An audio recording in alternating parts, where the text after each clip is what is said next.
Unless we understand why we do what we do, then we run the risk of losing the rich heritage that we have.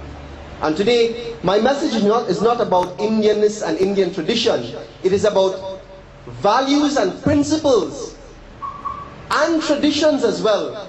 For our children to enjoy, we must not instruct, but we must not tell them how to do what to do, but we must help them to understand why. And you may not have all the answers, and I may not have all the answers, but we should continue searching. And unless we can help our children understand why they should do what they should do, then we are not truly mentoring.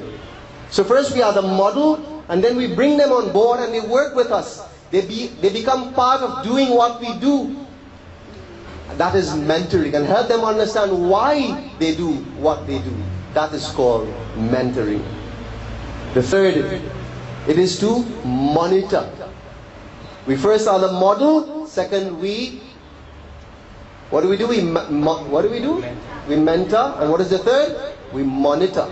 What is monitoring? Monitoring is not supervising, but monitoring is making sure you step back and you watch the person do it consistently. And this may sound like management technique, but really it is family and leadership principles. It is an insurance to ensure that what we want for our children and the next of kin, we ensure that there is an investment in giving us that product. And when we monitor, we make sure that when we watch the person do it for themselves and by themselves, they're doing it consistently. And more than that, you ask them to explain what they're doing. How many times today, I am very, very proud that when we sit and we perform worship, that if I don't say any mantra or anything at all during our Sunday morning service, I am very proud to see many, if not all of you, chanting the words of our scripture. Even the children who seem to be sometimes not paying attention because of their age, don't think that they're not absorbing what is happening.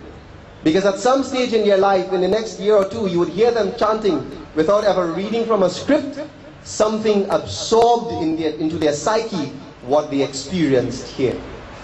And when we monitor what they do, you leave them on their own. And one day, I would ask the children very soon that one day for the month, no adults will lead the service. Only children would lead the chanting of the scripture. And when we can monitor them and see them do it consistently and explain what they're doing, then that investment will never be lost. You know, our parents understood the value of education. And I think it was the late Prime Minister of this country, Dr. Eric Williams. He emphasized the value of the investment in the school bag. And unless we invest in it, somebody could take away your clothes, they could take away your house, they could thief the car that you drive, they can take away your husband or your wife, but they could never take away the education that you have and invest in yourself. Nobody can ever rob you of that. And that, my friends, when we invest in our children and we monitor that they can do what we want, or we have set expectations for them, and we monitor that they can do it consistently, then that's the third part of it. The fourth M that we should do, it is to motivate them. Motivate means encourage. Motivate means to reward them, to ensure that when they do something, they experience and they feel what it is to be successful. Yesterday, members of the Railway Road Dharam Sabha went to play cricket. And the success in that cricket was not in the score, but the success in that cricket started 2 months before, when the young boys and the girls and the women and the husbands and the fathers came together and played a game and coached and mentored and helped each other, not only in fitness but in skill. Yesterday, going down to play that game in South Trinidad, the real success, the real reward was not in the score, but was in seeing big strong men pelting, not bowling underhand, but pelting our women and children, although I disagreed with it. And seeing that our children and our women hit them for 4 and for 6, it was not the score that we were celebrating, but we motivated them along the way to celebrate their success even before they hit the first ball. It was encouraging people, motivating them to know and feel and taste success along the way. Whatever the results are, that's secondary.